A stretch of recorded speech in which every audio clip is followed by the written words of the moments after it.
Class 12th students, आज का जो वीडियो है उसका टॉपिक है फ्रांसवा बर्नियर एक विशिष्ट चिकित्सक। यानी ये हमारा इंपॉर्टेंट टॉपिक होने वाला है जिसमें बहुत सारे ट्रैवलर्स के नाम आपको एक ही टॉपिक में देखने को मिल जाएंगे, जिससे इंपॉर्टेंट क्वेश्चन आपके एग्जामिनेशन के लिए बन सकते हैं। हमारे चैप्टर का नाम है through the eyes of travellers और हमारी बुक का नाम है थीम्स ऑफ इंडियन हिस्ट्री, यानी यात्रियों के नज़रिए। आइए शुरू करते हैं। टॉपिक नंबर है 3 और एक इमेज आपको दिखाई दे रही होगी नीचे, और यह जो इमेज में दिखाई दे रहे हैं आपको, इनका नाम है यूरोपियन, जो एक यूनिफॉर्म ड्रेस इन्होंने पहना हुआ है, और इनका नाम है बर्नियर, जो कि फ्रेंच ट्रैवलर थे जो इंडिया में आए थे मुगल एम्परर्स के पीरियड में। आइए इस टॉपिक को हम शुरू कर लेते हैं। बच्चों, इस टॉपिक के अंदर हम क्या पढ़ने वाले हैं? इस टॉपिक के अंदर हम काफ़ी डिटेल लेंगे कि कौन कौन से यूरोप से वो यात्री भारत में आए थे जिन्होंने भारत के बारे में अपने विवरण लिखे, कौन उनमें से ऐसे थे जिन्होंने कोई बुक स्पेशली पब्लिश करी, और कौन इंडिया में ही सेटल हो गए थे। आइए शुरू करते हैं। सबसे पहले देखेंगे आप बुक का पैराग्राफ नंबर 1। लगभग 1500 ईस्वी में भारत में पुर्तगालियों के आगमन के पश्चात उनमें से कई लोगों ने भारतीय सामाजिक रीति रिवाजों तथा धार्मिक प्रथाओं के विषय में विस्तृत वृत्तांत लिखे। देखिए बच्चों, सब आपको पता है कि भारत में पुर्तगाली, देखिए पहले यूरोपीय जो भारत आए, यूरोप से भारत आने वाले पहले यूरोपीय कौन थे? वो थे पुर्तगाली। वास्को डी गामा 1498 में कालीकट दक्षिण भारत के मालाबार कोस्ट पर पहुंचता है 1498 में, और यहाँ से पुर्तगाली पहले यूरोपीय हो जाते हैं भारत पहुंचने वालों में। ठीक है, तो सन 1500 ईस्वी की बात कर रहा है तो 1498 1500 ईस्वी ही है। ठीक हो गया। उनमें से इन लोगों ने भारतीय सामाजिक रीति रिवाजों के बारे में कई वृत्तांत लिखे। जब भारत पहुँचने लगे पुर्तगाली तो वो काफ़ी कुछ जानकारियाँ भारत के बारे में लिखने लग गए। भारत के कस्टम्स, रिचुअल्स हो गए, रिलीजियस प्रैक्टिसेस हो गए, कैसा हमारा धर्म था, क्या हम रीति रिवाज मानते थे, कैसा यहाँ का मौसम था, उन्होंने अपनी बुक्स में लिखा।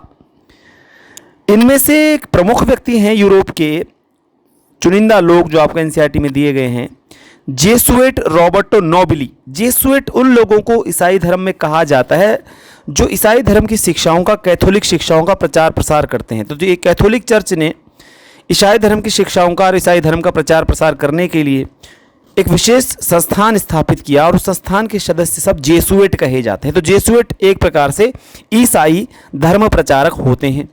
तो एक रॉबर्टो नोबिली नाम के ईसाई धर्म प्रचारक ईसाई जेसुइट थे जो कि कैथोलिक परंपरा से संबंधित थे। उन्होंने तो भारतीय ग्रंथों का यूरोपीय भाषाओं में अनुवाद भी किया। कई भारतीय ग्रंथों का, जैसे संस्कृत ग्रंथ हो गए, इनका यूरोपीय भाषाओं में अनुवाद करने वाले थे जेसुइट रॉबर्टो नोबिली। तो रॉबर्टो नोबिली कौन थे? एक जेसुइट थे, धर्म प्रचारक थे, जिन्होंने भारतीय ग्रंथों का यूरोपीय भाषाओं में अनुवाद भी किया। अब अन्य मुख्य बिंदु की तरफ आते हैं।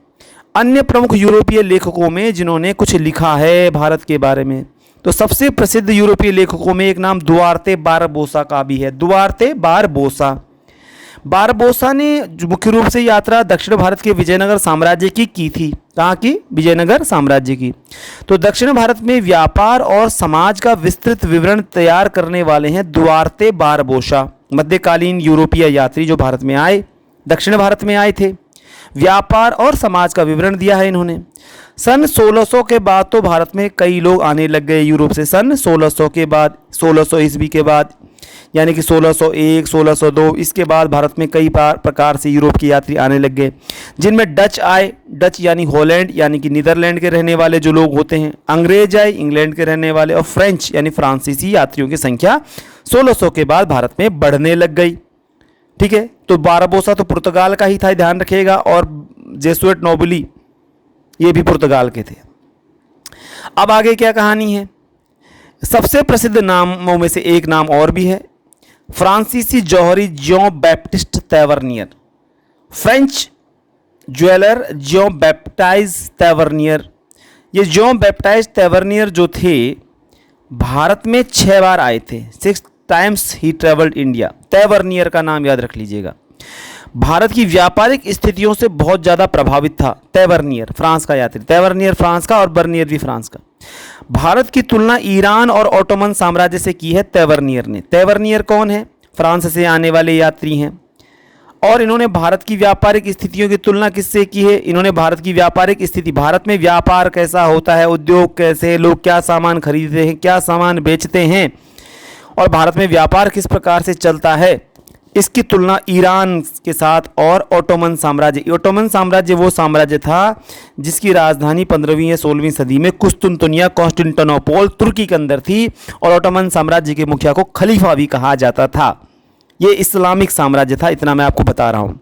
तो ईरान के साथ भी तुलना कर रहे हैं और ओटोमन साम्राज्य के साथ भी तुलना कर रहे हैं तेवरनियर भारत की व्यापारिक परिस्थितियों की या भारत की। एक और व्यक्ति भारत आए थे, इनमें से इतावली चिकित्सक मनुकी, ध्यान रखिएगा मनुकी। मनुकी वाज द इटैलिक डॉक्टर, एक मनुकी एक डॉक्टर थे और कभी भी यूरोप वापस नहीं गए, जब भारत आए तो भारत में ही बस गए। तो याद रखिएगा मनुकी को कैसे याद रखेंगे, मनुकी भारत में आए, भारत में मन लग गया और भारत में ही बस गए। तो कौन सा इतावली चिकित्सक था, कौन सा यूरोप का यात्री था जो भारत में आया और भारत में ही बस गया, तो उसका नाम था मनुकी, जो भारत में आया और भारत में ही बस गया। ये मध्यकालीन समय के यूरोपीय यात्री हैं। तो इतना ऊपर की जानकारी से इतना तो आप समझ गए हैं कि मध्यकालीन समय में मिडाइवल पीरियड में भारत में कई यूरोपीय आए, जिनमें शुरू में जेसुइट रॉबर्ट नोबोली ने भारतीय ग्रंथों का यूरोपीय भाषाओं में अनुवाद किया। बारबोसा ने भी दक्षिण भारत के व्यापार और समाज की जानकारी दी। तेवरनियर की भारतीय व्यापारिक परिस्थिति से प्रभावित था और उसकी तुलना वह ईरान और ओटोमन साम्राज्य से करता है। और बाद में आता है मनुकी, जो इटली के एक डॉक्टर थे जो भारत में रहे और भारत में बस गए। और अब आता है हमारा इंपॉर्टेंट टॉपिक जिसके बारे में हमने बात करनी है, बर्नियर के बारे में, बहुत इंपॉर्टेंट है। Bernier, Francois Bernier, Francois Bernier एक डॉक्टर थे, चिकित्सक, राजनीतिक दार्शनिक, पॉलिटिकल फिलोसोफर थे, इतिहासकार, एक हिस्टोरियन थे। यानी फ्रांसवा बर्नियर भारत आने वाले, फ्रांस से आने वाले एक यात्री थे और ये अपने आप में एक डॉक्टर थे, फिजिशियन थे, दार्शनिक फिलोसोफर थे, हिस्टोरियन थे। मुगल साम्राज्य में क्यों आए थे? बिकॉज ऑफ द अपॉर्चुनिटीज़, क्योंकि उस समय मुगल साम्राज्य एक बहुत बड़ा साम्राज्य था, बहुत सारी अपॉर्चुनिटीज थी इसमें। As a soldier, as a commander, as a adviser, as a scholar, विद्वानों की तो तलाश हमेशा रहती है किसी भी साम्राज्य को, और सैनिकों की, कमांडरों की और विभिन्न प्रकार के कलाकारों की। तो मुगल साम्राज्य एक बड़ा साम्राज्य था, भारत का मध्यकालीन समय का सबसे बड़ा साम्राज्य है। तो यहाँ पर अवसरों की तलाश में आया था यहाँ पर बर्नियर। 1656 से 1668 तक, 1668 तक और 1656 से बर्नियर ने भारत में समय गुजारा, मुगल दरबार में 12 साल तक। और वह बहुत नज़दीकली क्लोजली एसोसिएटेड था, बहुत जगहों पर उसने यात्रा भी मुगल दरबार के इधर से उधर जाने पर की और उसके साथ व्यवस्थाएं भी की जाती थी। सम्राट शाहजहां के बड़े बेटे दारा शिकोह के साथ डॉक्टर के रूप में जुड़ा रहा बर्नियर। बाद में मुगल दरबार के एक आर्मीनियाई अमीर दानिशमंद खान के साथ एक बुद्धिजीवी और वैज्ञानिक के रूप में, यानी शुरू में जब वो आया तो शाहजहां सम्राट उनके बड़े बेटे दारा शिकोह के साथ डॉक्टर के रूप में जुड़ा ये बर्नियर। और बाद में जब वहाँ से सेवा समाप्त हुई तो मुगल दरबार की एक अन्य आर्मीनिया एक देश है, तो आर्मीनियाई ओरिजिन का कोई रहा होगा दानिशमंद खान जो मुगल दरबार में बैठता रहा होगा। अमीर, अमीर का मतलब उच्च कुलीन व्यक्ति, high aristocratic person of Mughal court was Danishmand Khan. उसके साथ भी एक बुद्धिजीवी, एक इंटेलेक्चुअल और वैज्ञानिक के रूप में जुड़ा। तो प्रश्न दोबारा से बता रहा हूँ, छोटा सा टॉपिक है, दोबारा रिपीट करते हैं। क्वेश्चन क्या बनता है, फ्रांसवा बर्नियर के बारे में कुछ बताएं और वो किस देश के रहने वाले थे। तो फ्रांसवा बर्नियर फ्रांस के रहने वाले थे और उनकी बुक का नाम है the travels in the Mughal empire. दूसरे यात्री जो फ्रांस से आते हैं वो आते हैं बैप्टिस्ट टेवरनियर, जो कि जौहरी एक ज्वेलर थे। ठीक है, तो सारे प्रश्न आपके वीडियो में बताए जा चुके हैं, पहले भी इस वीडियो को दोबारा देख लीजिएगा। अगर आपको कहीं पर कोई कमी लगती है तो वो भी मुझे ज़रूर बताएंगे। आगे भी कोशिश करूँगा वीडियो बनाता रहूँ। आपका मेरे इस वीडियो को देखने के लिए बहुत बहुत धन्यवाद। Thank you very much.